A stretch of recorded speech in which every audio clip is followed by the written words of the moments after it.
Buenos días, continuamos con el estudio del agua. Ya sabéis que es la sustancia más abundante en la materia viva. De hecho, la vida surgió en este medio y cuando se quiere estudiar la posible vida fuera de nuestro planeta, pues lo primero que se hace es buscar evidencias de la presencia de esta sustancia en esos otros lugares. El contenido en agua va a variar según las especies e incluso pues dentro de un organismo va a variar según las partes o según la edad.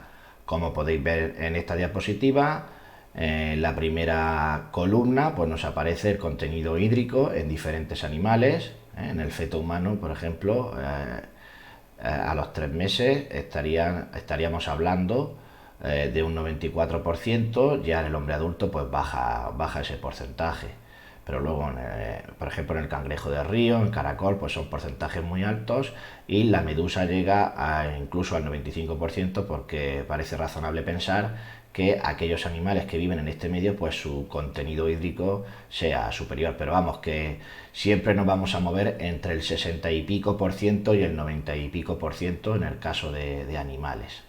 En estas otras dos columnas, en la segunda y en la cuarta, pues aparece también el contenido hídrico, pero en vegetales. Aquí podéis ver la sandía, un alto porcentaje de agua, un 95%, en la patata, en el plátano también, en el espárrago, espinacas, etcétera, etcétera. Hay un pequeño fallo aquí, y es que mete a los hongos dentro del reino vegetal, pero sabéis que estarían fuera porque tienen su propio reino. Y en esta columna de aquí pues podéis ver el contenido hídrico en diferentes partes de animales, ¿no? Por ejemplo, el cerebro es un 86% de agua, la sangre es un 79% de agua. Esto en principio pues es algo que no sorprende, pero fijaos cómo en estructuras sólidas, como en el caso del hueso, en el caso del diente, que en principio eso nos podría llevar a pensar que no habría agua líquida, pues sí hay un 10% en el caso del diente y un 22% en el caso de los huesos. Por otro lado, cuanto mayor es la actividad fisiológica que realiza un organismo, pues mayor va a ser su contenido en agua. Así, en el caso de una semilla, como podéis ver incluso aquí, pues este porcentaje va a ser menor, mientras que en el caso de un animal, como este niño, que está haciendo actividad física, pues va a necesitar un mayor porcentaje de agua, de esta sustancia. Comenzamos a ver su estructura. Como sabéis, pues el agua está formada por dos átomos de hidrógeno y uno de oxígeno que están unidos entre sí covalentemente, como podéis ver aquí. En realidad su geometría es angular, pero corresponde a la de un tetraedro distorsionado, precisamente porque, esto ya lo veréis mejor en química, ¿no? Pero de los 4 orbitales híbridos sp3, que podéis ver aquí, que van hacia los vértices de ese tetraedro, quedándose el átomo de oxígeno en el centro del tetraedro, los dos pares de electrones de no enlace del átomo de oxígeno se orientan precisamente hacia dos de esos 4 vértices del tetraedro y se genera repulsión entre ellos. Por lo tanto, sería un tetraedro incluso distorsionado. Pero ya os digo que eso lo veréis mejor luego cuando estudiéis la geometría molecular en química. La molécula va a presentar un polo negativo con una alta densidad electrónica que va a estar en torno al núcleo del átomo de oxígeno y dos polos positivos con densidad electrónica baja que van a estar en torno a los dos núcleos de los átomos de hidrógeno. ¿Por qué ocurre esto? Pues como vimos antes en el caso del grupo carbonilo, que ya os dije que íbamos a posponer la explicación de qué es lo que ocurría exactamente, pues tenemos que recordar lo que es la electronegatividad, que es la tendencia que tienen un átomo para atraer hacia sí los electrones compartidos en el enlace con otro átomo. Entonces el oxígeno va a ser mucho más electronegativo que el hidrógeno y esos dos electrones que están siendo compartidos en este enlace covalente van a estar más próximos al oxígeno de lo que estarían al hidrógeno. Obviamente están siendo compartidos, porque se trata de un enlace covalente, pero esa electronegatividad, esa mayor tendencia que tienen los átomos de oxígeno para atraer hacia sí esos electrones compartidos, pues hace que estos estén más cerca del oxígeno que del hidrógeno. Aquí en este otro lado ocurriría exactamente lo mismo, y el resultado es que, si bien la molécula de agua no es un ion, porque no podemos decir que haya más electrones que protones o menos electrones que protones, es decir, el número de protones y de electrones en el total de la molécula pues es constante y por eso es una molécula neutra, sí que podemos decir que esa redistribución de electrones pues no es uniforme por el seno de la molécula, sino que hay regiones de esta donde tienen mayor apetencia por estar, en este caso en torno al núcleo del átomo de oxígeno, y regiones donde tienen menor apetencia por estar, como serían los dos núcleos de los átomos, en torno, mejor dicho, a los dos núcleos de los átomos de hidrógeno. Pues la consecuencia de esto pues es eso, que la molécula va a ser una molécula dipolar porque presenta estos dos tipos de polos, negativos y positivos. ¿Qué va a ocurrir? Pues que aparece un nuevo enlace que se conoce como enlace por puente de hidrógeno, que lo vamos a explicar en la siguiente diapositiva. Bien, aquí se define puente de hidrógeno. Una posible definición sería fuerza de atracción relativamente débil entre un átomo de hidrógeno que, por un lado, va a estar unido covalentemente a un átomo de un elemento muy electronegativo y que por el otro va a quedar enfrentado también a otro átomo que es muy electronegativo. Por ejemplo, este átomo de hidrógeno que veis aquí está por la derecha unido covalentemente al oxígeno, que es muy electronegativo, y por el otro lado cae enfrentado a otro átomo que también es muy electronegativo, en este caso coincide, obviamente, como es el oxígeno, y se forma pues ese enlace por puente de hidrógeno que representamos con una línea discontinua frente a la línea continua con la que representamos el enlace covalente, y ese enlace por puente de hidrógeno es más débil que este enlace covalente, aproximadamente una veinteava parte más débil. Vamos a leer aquí, dice, entre los dipolos de las propias moléculas de agua se van a establecer esas fuerzas de atracción denominadas puentes o enlaces de hidrógeno, que van a originar polímeros de 3, 4 y hasta poco más de 9 moléculas, consiguiéndose una masa molecular, obviamente del polímero, no de la propia molécula de agua, más elevada, y haciendo que el agua se comporte como un líquido a presión y temperatura ambiente, a diferencia de lo que ocurre con otras sustancias parecidas, entre comillas, a ella, como podría ser el dióxido de carbono o el oxígeno, donde no se forman esos enlaces por puente de hidrógeno. En esta diapositiva pues podéis ver aquí la representación de esos enlaces por puente de hidrógeno entre diferentes moléculas de agua. De hecho, una molécula de agua podría llegar a formar hasta 4 puentes de hidrógeno con las moléculas vecinas. En ningún caso aquí se ven la formación de esos 4 puentes de hidrógeno, pero sí que se ven 3. Por ejemplo, vamos a considerar esta molécula de agua. Aquí se ve un enlace por puente de hidrógeno entre este hidrógeno que está por un lado unido covalentemente al oxígeno y que por otro lado cae próximo a ese otro oxígeno de la molécula vecina. Aquí ocurre lo mismo y aquí ocurre lo mismo. Pero aquí, como sabéis, el oxígeno tiene 2 pares de electrones de no enlace y el otro par de electrones de no enlace es susceptible también de intervenir en la formación de otro enlace por puente de hidrógeno, pues precisamente con un hidrógeno que estuviese por el otro lado unido covalentemente a un átomo muy electronegativo, en este caso el oxígeno. Bueno, la cuestión es la siguiente: cuando el agua se encuentra en estado líquido, pues estos puentes de hidrógeno se van a formar y se van a romper muy rápidamente. Esto va a hacer que se forme una especie de red o de malla que no es permanente en el tiempo, pero que va a hacer que el agua se comporte como un líquido. Iba a decir como un fluido, pero bueno, como un fluido sabéis que son líquidos y gases, como un líquido más concretamente.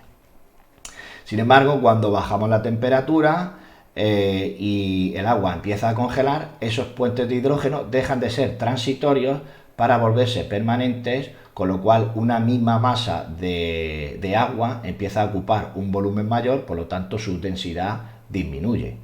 De hecho, pues como curiosidad, deciros que el agua no es precisamente un buen líquido termométrico, precisamente porque los cambios de volumen que experimenta con los cambios de temperatura no son uniformes en un amplio rango de temperatura, sino que a los 4 grados centígrados aproximadamente el agua presenta su mayor densidad y de ahí para abajo ya empiezan a volverse estos enlaces por puente de hidrógeno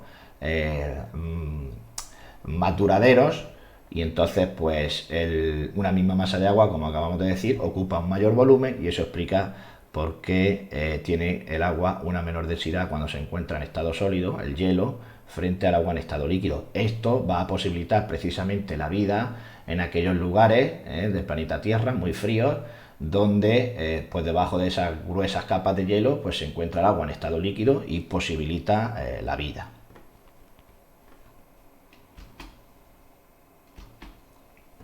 Bien, esta imagen representa, pues ya sabéis, 2 hebras de ADN que son antiparalelas y complementarias, y se ve la formación de enlaces por puente de hidrógeno tanto entre guanina y citosina, que sabéis que son complementarias, como adenina y timina, que también lo son entre sí. Fijaos, aquí se forma un puente de hidrógeno. ¿Por qué? Porque este átomo de hidrógeno, por un lado, en este caso por la izquierda, está unido covalentemente a un átomo de un elemento muy electronegativo, como es el nitrógeno. Y por el otro lado cae enfrentado o próximo a otro átomo también de un elemento muy electronegativo, como es el oxígeno. Esta distancia aquí se ha exagerado para poder observar esto bien, en la práctica es mucho más corta y se forma ese enlace por puente de hidrógeno. Aquí ocurre una situación muy parecida. Este hidrógeno, por un lado, está unido covalentemente a un átomo muy electronegativo, y por el otro lado cae próximo también a otro átomo muy electronegativo. Por lo tanto, aquí también se formaría un puente de hidrógeno. Como digo, esta distancia en la práctica es más corta de lo que se ve aquí, y eso posibilita que se pueda formar ese enlace por puente de hidrógeno. Aquí, pues una situación parecida a esta de arriba, ¿no? Tenemos un hidrógeno que por un lado está unido covalentemente a un átomo de un elemento muy electronegativo, y que por el otro lado cae enfrentado, cae próximo a otro átomo de un elemento también muy electronegativo, como es el oxígeno.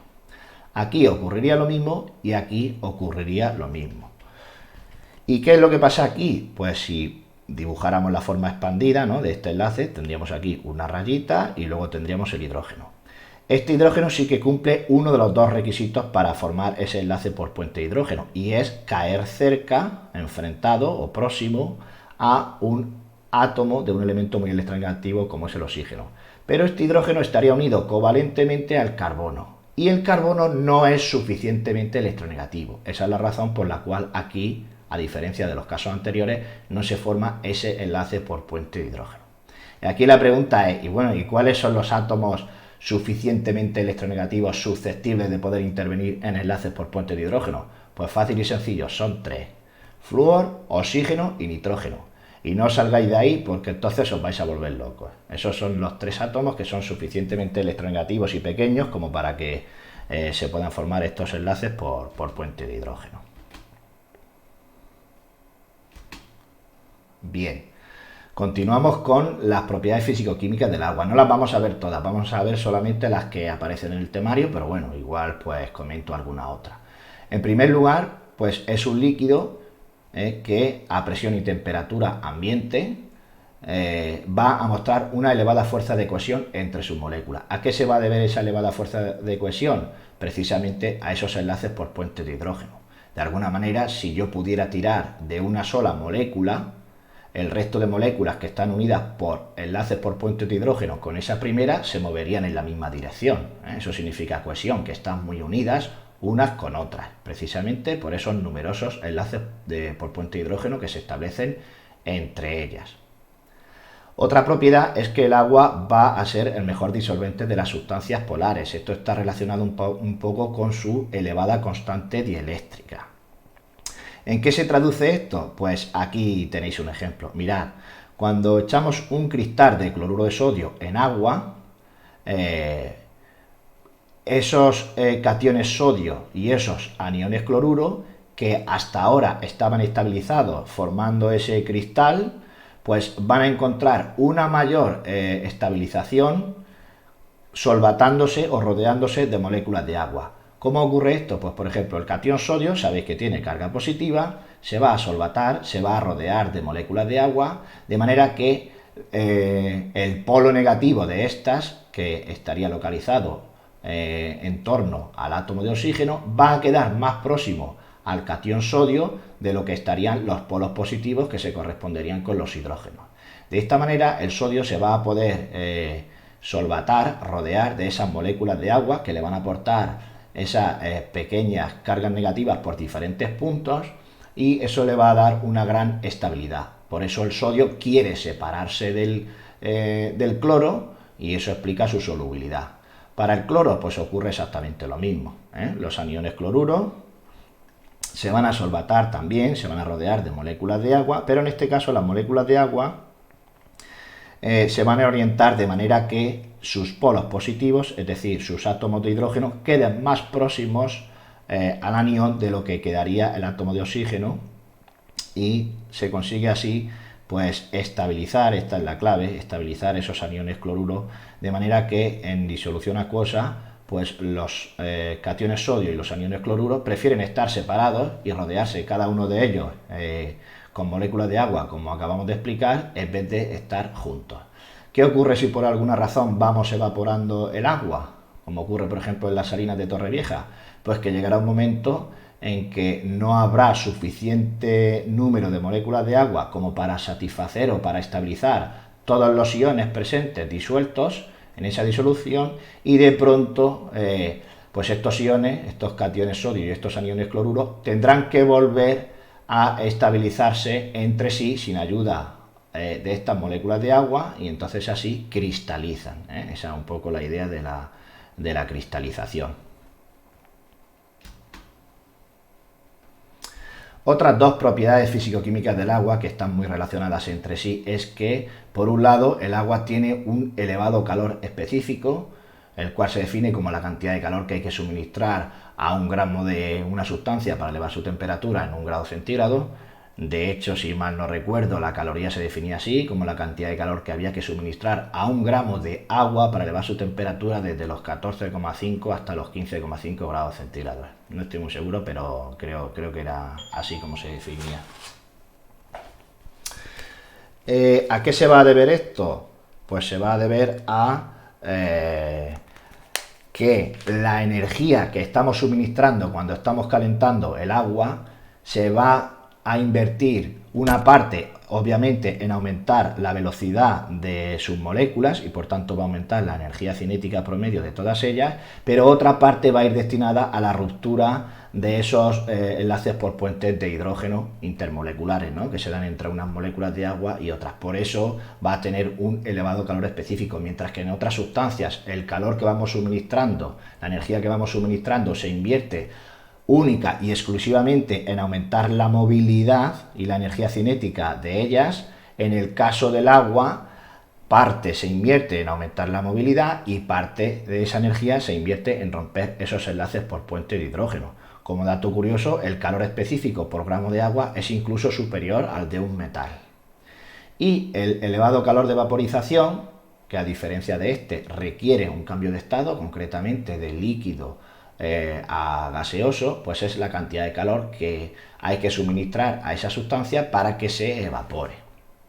Y están obviamente pues ambos muy relacionados precisamente por ese elevado número de enlaces por puentes de hidrógeno que es necesario romper para que en última instancia pues cada molécula de agua se mueva libremente y con independencia respecto a las demás, pues que ese sería el estado gaseoso, ¿no? Ya sabéis que un gas pues es un conjunto de partículas moviéndose caóticamente. La palabra gas viene de la palabra caos, y se mueven caóticamente porque no hay ningún tipo, vamos a suponer que no hay ningún tipo de interacción entre ellas, cosa que sí ocurre pues en los estados más condensados, como sería el líquido y el gaseoso. ¿Con qué se va a relacionar esta propiedad físico-química? Que lo vamos a ver ahora después, pues con la función termorreguladora del agua. El agua va a ser un buen líquido termorregulador. Vamos a verlo aquí, ¿no? Las funciones biológicas. Es el mejor disolvente de sustancias polares, gracias a esta propiedad, aunque bueno, la propiedad sería la elevada constante dieléctrica. El agua posee en los seres vivos pues las siguientes funciones: función metabólica y función de transporte, ¿no? La función metabólica, pues porque el agua va a ser en muchos casos reactivo o producto de muchas reacciones bioquímicas. La mayor parte de las moléculas que se van a formar con esos bioelementos primarios que hemos visto interactuando o enlazándose con el resto de elementos que hay en la tabla periódica o incluso con algunos de ellos, pues van a formar esos compuestos que van a ser polares, y eso va a hacer pues que el agua pueda disolver esas sustancias polares, como hemos dicho ya en varias ocasiones. Disolventes polares disuelven a solutos polares, disolventes apolares disuelven a solutos apolares. Y la función de transporte, pues por ejemplo el plasma sanguíneo ya sabéis que en un alto porcentaje contiene agua y se va a encargar de transportar esos nutrientes en el proceso de absorción. Cuando pasan los nutrientes desde el tubo digestivo hacia la sangre, pues la sangre se va a encargar de transportar, de actuar como vehículo de transporte de esos nutrientes hacia todas las células e incluso de esos productos de desecho del metabolismo celular, desde las células hasta el riñón para ser eliminadas, etcétera, etcétera. Esa sería la función de transporte.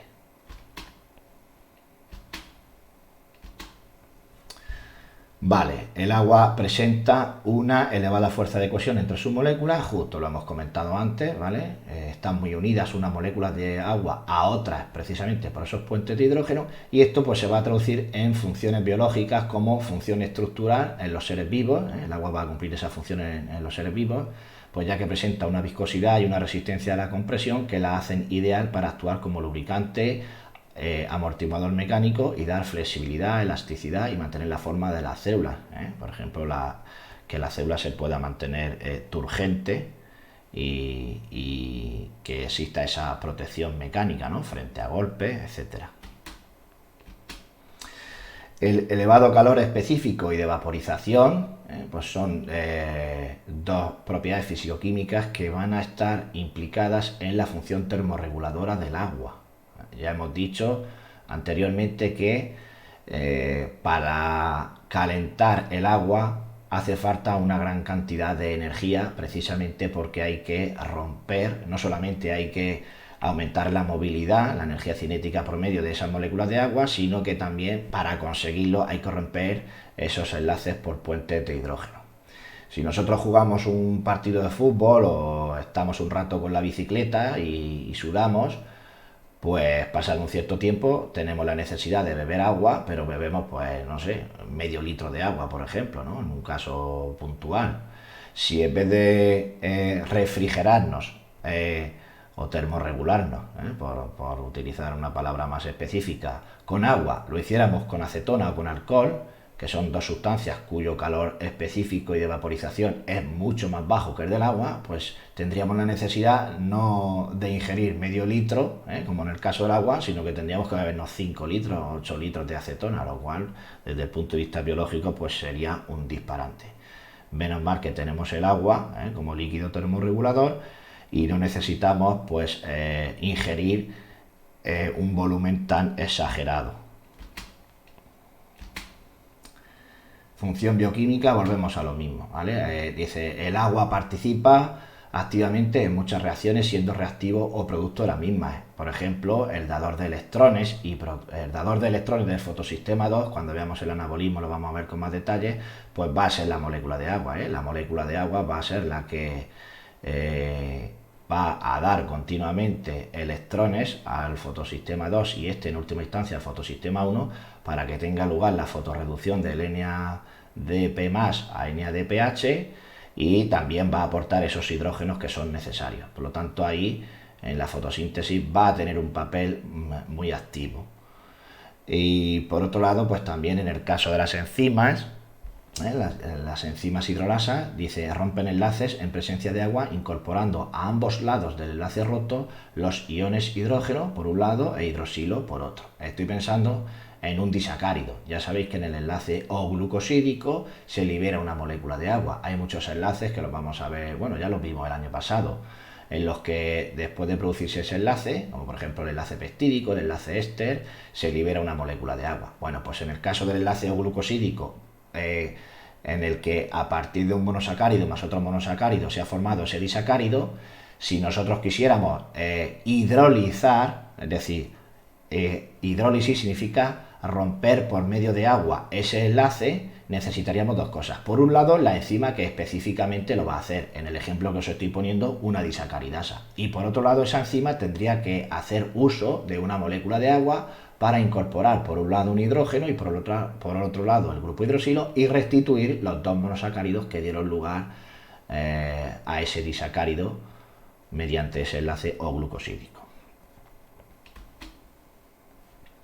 Y por último, pues en esta diapositiva aparece como un resumen de las propiedades físico-químicas del agua, ¿no? Aparecen algunas que ya hemos visto y otras que no. Mira, constante dieléctrica elevada, que eso es la propiedad físico-química que explica que el agua pues sea el disolvente universal y que por tanto desempeña las funciones biológicas de transporte que hemos comentado antes.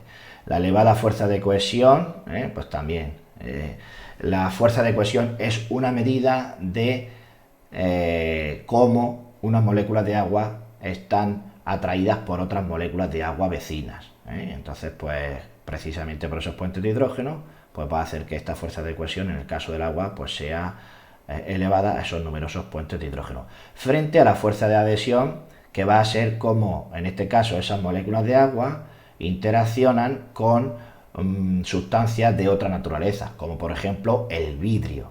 Sabéis que el agua es un líquido que moja al vidrio y por eso cuando tenemos agua dentro de un fino capilar de vidrio, el menisco es cóncavo. El menisco es la curvatura que se forma arriba, ¿no? Es cóncavo, así como estoy dibujando con el puntero del ratón, precisamente porque el agua moja al vidrio, tiene una fuerza de adhesión elevada con esta sustancia, con el vidrio, al contrario que el mercurio. Si observamos el menisco del mercurio que hay dentro de un capilar de vidrio, como en un termómetro, pues el menisco sería convexo, sería justo al revés, porque el mercurio es un líquido que no moja al vidrio. Vale, elevado calor específico, lo mismo, esto ya lo hemos dicho, elevado calor latente de vaporización, la densidad del hielo menor que la del agua. Eso lo hemos dicho, ¿vale? El agua no es un buen líquido termométrico precisamente por eso, porque si bien es cierto que a medida que se va enfriando, por ejemplo, desde los 100 grados centígrados hacia abajo, su volumen va disminuyendo, como en principio cabría esperar, desde los 4 grados centígrados para abajo va a ir enfriando, su volumen va aumentando, porque ya empiezan a volverse permanentes y no intermitentes esos enlaces por puentes de hidrógeno, lo cual se traduce en que una misma masa de agua va a ocupar un volumen ligeramente mayor y por tanto la densidad disminuye. Y usos químicos del agua, pues también los hemos comentado. Ya os digo, estas son algunas de las propiedades físico-químicas del agua. Nos hemos dejado muchas en el tintero, pero la idea es ir un poco al grano con la programación. Hasta el próximo vídeo.